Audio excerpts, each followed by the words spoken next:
आज के मॉडर्न ज़माने में हम सोचते हैं कि साइंस और टेक्नोलॉजी के होते हुए कोई भी बीमारी हम पर हावी नहीं हो सकती। लेकिन हमारा ये भ्रम कोविड-19 ने काफ़ी अच्छे से तोड़ा और हो सकता है हमारी बची कुछ उम्मीदों को भी हाल ही में आया एचएमपीवी वायरस पूरी तरह से तोड़ दे। जब इतनी एडवांस टेक्नोलॉजी और मेडिकल साइंस होने के बावजूद एक छोटा सा वायरस पूरे दुनिया को घुटने पे ला सकता है, तो सोचिए जब ना टेक्नोलॉजी थी और ना ही अवेयरनेस, उस समय का क्या माहौल रहा होगा। कोविड-19 और एचएमपीवी वायरस भारत के लिए कोई नई चीज़ नहीं है। भारत ने पिछले 200 सालों में ऐसे कई महामारियों का सामना किया है जो सिर्फ बीमारी नहीं थी बल्कि एक जंग थी। कोलेरा, प्लेग, स्मॉल पॉक्स और पोलियो, हर एक की कहानी अलग थी। तो चलिए समझते हैं कि ये सब कैसे शुरू हुआ, कैसे फैला और लोगों ने कैसे इस माहौल का सामना किया।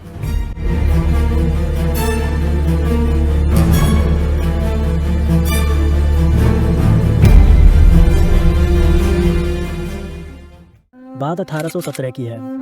बंगाल के सुंदरवन से एक बीमारी ने शुरुआत की। तब लोग नहीं जानते थे कि जो पानी वो पी रहे हैं वही उनके मौत का कारण बन जाएगा। कोलेरा यानी हैजा नाम की इस बीमारी ने एक गांव से शुरू होकर धीरे धीरे पूरे देश को अपने गिरफ्त में ले लिया। अब सोचिए, उस समय लोग गंगा और यमुना के पानी को पवित्र मानते थे, लेकिन वही पानी जम्स का घर बन चुका था। हर बार एक आदमी उस दूषित पानी को पीकर बीमार होता और फिर अपने आसपास के लोगों तक यह बीमारी ले जाता। हर गांव में लोग एक ही शिकायत करते, पहले बुखार आता है, फिर शरीर का सारा पानी सूख जाता है और फिर इंसान मर जाता है। इतना असर था इस बीमारी का कि सिर्फ पहले कोलेरा महामारी में ही 1 करोड़ से ज़्यादा लोग मारे गए। गांव के गांव खाली हो गए। उस समय हाइजीन और सैनिटेशन का नाम भी नहीं था और यही कोलेरा के लिए सबसे बड़ा कारण बन गया। लेकिन धीरे धीरे लोगों ने इस बीमारी के कारण को समझना शुरू किया। 1854 में लंदन के साइंटिस्ट जॉन स्नो ने बताया कि हैजा दूषित पानी से फैल रहा था। उनकी इस खोज ने दुनिया को साफ पानी और हाइजीन की अहमियत सिखाई। भारत में भी साफ पानी, वैक्सीनेशन और स्वच्छता अभियान के जरिए इस बीमारी पर काबू पाया गया। कोलेरा के बाद एक और महामारी शुरू हुई जिसका नाम था प्लेग। लोगों ने ये कभी सोचा भी नहीं होगा कि एक छोटा सा चूहा भी इंसानी जिंदगी को खत्म कर सकता है। 1896 में बॉम्बे के पोर्ट से प्लेग ने अपना सफर शुरू किया और इस बार विलेन थे चूहों के फ्लेस यानी कि पिस्सू। सोचिए, ब्रिटिश शिप भारत के पोर्ट्स पर आई थी और उनके साथ चूहे भी आए। इन चूहों के फ्लैश जो एक डेडली बैक्टीरिया को कैरी करते थे, इंसानी खून तक पहुंचे और वहीं से प्लेग की शुरुआत हुई। पहले बॉम्बे के क्राउडेड एरिया में फैला और फिर धीरे धीरे पूरे देश में छा गया। लोगों को समझ नहीं आया कि उनके मौत का कारण उनके घर के कोने में छुपा एक चूहा है और जब तक समझ पाते तब तक 1 करोड़ लोग प्लेग का शिकार हो चुके थे। उस समय कब्रिस्तान और शमशान पूरी तरह से भर गए थे। हर तरफ सिर्फ डर और मौत का माहौल था। लेकिन समय के साथ लोगों ने इस बीमारी की असली वजह को पहचाना। चूहों और उनके फ्लैश को खत्म करने के लिए सफाई अभियान शुरू हुए। ब्रिटिश सरकार ने सैनिटेशन रिफॉर्म्स लागू किए और लोगों को साफ सफाई का महत्व समझाया। धीरे धीरे हाइजीन के प्रति जागरूकता और बेहतर सैनिटेशन सिस्टम के जरिए इस महामारी पर काबू पाया गया। प्लेग के बाद आई एक ऐसी बीमारी जो सिर्फ जान नहीं लेती थी बल्कि चेहरे पर जिंदगी भर के दाग छोड़ जाती थी, चेचक यानी कि स्मॉल पॉक्स। यह बीमारी इतनी पुरानी थी कि इसका पहला केस हजारों साल पहले देखा गया था, लेकिन 20वीं शताब्दी में भारत इसका सबसे बड़ा शिकार बना। स्मॉल पॉक्स हवा के जरिए फैलता था। एक बीमार इंसान के आसपास रहना ही काफी था। पहले तेज बुखार आता, फिर शरीर पर दर्दनाक दाने उभरते जो धीरे धीरे गहरे और स्थायी निशान बन जाते। लोग कहते थे स्मॉल पॉक्स सिर्फ मौत नहीं लाता था, यह इंसान की पूरी जिंदगी को तबाह कर देता था, क्योंकि यह इंसान के चेहरे को ही हमेशा के लिए बदल देता था। 1974 भारत के लिए सबसे भयावह साल था। सिर्फ 1 साल में 1.5 लाख लोगों ने अपनी जान गंवाई। लेकिन राहत की बात यह थी, WHO के वैक्सीनेशन कैंपियन ने 1975 में भारत से स्मॉल पॉक्स को हमेशा के लिए खत्म कर दिया।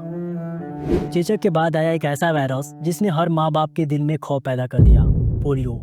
यह बीमारी मासूम बच्चों को अपना शिकार बनाती थी और अगर एक बार हो जाए तो पूरी जिंदगी दर्द और मजबूरी में बदल जाती थी। पोलियो वायरस दूषित पानी और खाने के जरिए फैलता था। शुरुआत में बुखार होता था और फिर धीरे धीरे शरीर की मांसपेशियां कमजोर होने लगती थी। कई बच्चों के लिए ये कमजोरी इतनी घातक हो जाती थी कि वो जिंदगी भर चलने फिरने के लायक नहीं रह जाते थे। हर साल लाखों बच्चे इस बीमारी की चपेट में आते थे, लेकिन असली चुनौती यह थी कि लोगों को टीकाकरण के महत्व को समझाना और उन्हें इसके लिए तैयार करना। लेकिन भारत ने हार नहीं मानी। 1995 में शुरू हुई वैक्सीनेशन ने इस बीमारी को हराने का काम शुरू किया और आखिरकार 2014 में भारत को ऑफिशियली पोलियो फ्री डिक्लेयर कर दिया गया। इसके बाद शुरू हुई एक ऐसी महामारी जो हम सभी लोगों ने अपनी आंखों के सामने देखी, कोविड-19। 2020 का साल था और हर ओर सिर्फ एक ही शब्द गूंज रहा था, कोरोना वायरस। यह वायरस चीन के वुहान शहर से शुरू हुआ। यह वायरस इतना खतरनाक था कि एक इंसान से दूसरे इंसान तक बिना किसी परेशानी के हवा के जरिए फैलता था। अगर आपके पास कोई बीमार था तो आप भी उसके चपेट में आ सकते थे। हर सांस एक नए खतरे जैसा महसूस होने लगा था। आपको याद होगा वो दिन जब लॉकडाउन लगा था। हर जगह सन्नाटा था, लोग अपने घरों में बंद थे, लेकिन अस्पतालों के बाहर मरीजों की एक लंबी कतारें थी। भारत में 4 करोड़ लोग इस वायरस से संक्रमित हुए और 5 लाख से ज़्यादा जानें चली गईं। अब जब हम कोविड-19 के वैक्सीनेशन के बाद कुछ राहत महसूस कर ही रहे थे, तभी 2025 में एक और वायरस ने अपने कदम रखे। ह्यूमन मेटान्यूमो वायरस यानी HMPV। यह एक रिस्पिरेटरी वायरस है जो खासकर बच्चों और बुजुर्गों के लिए बेहद खतरनाक साबित हो रहा है, क्योंकि यह वायरस उनकी इम्यूनिटी सिस्टम को ज़्यादा प्रभावित करता है।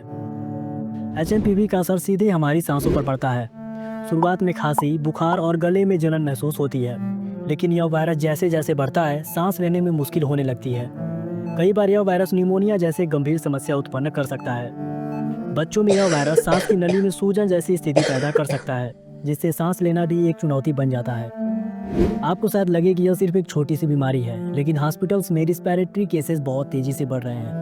अब सवाल ये है कि यह वायरस आगे चलकर हमारे लिए कितना बड़ा खतरा बनेगा। इसका जवाब तो वक्त ही देगा, लेकिन एक बात साफ है, यह हम पर है कि हम खुद को और दूसरों को कैसे सुरक्षित रखते हैं। इस वायरस से लड़ने के लिए हाइजीन, वैक्सीनेशन और अवेयरनेस ही हमारा सबसे बड़ा हथियार होगा। अगर आपको यह वीडियो इन्फॉर्मेटिव लगा हो तो अपने दोस्तों और फैमिली के साथ जरूर शेयर करिएगा, और वीडियो पसंद आया हो तो वीडियो को लाइक करके चैनल को भी सब्सक्राइब कर लीजिएगा। मिलते हैं अपने अगले वीडियो में।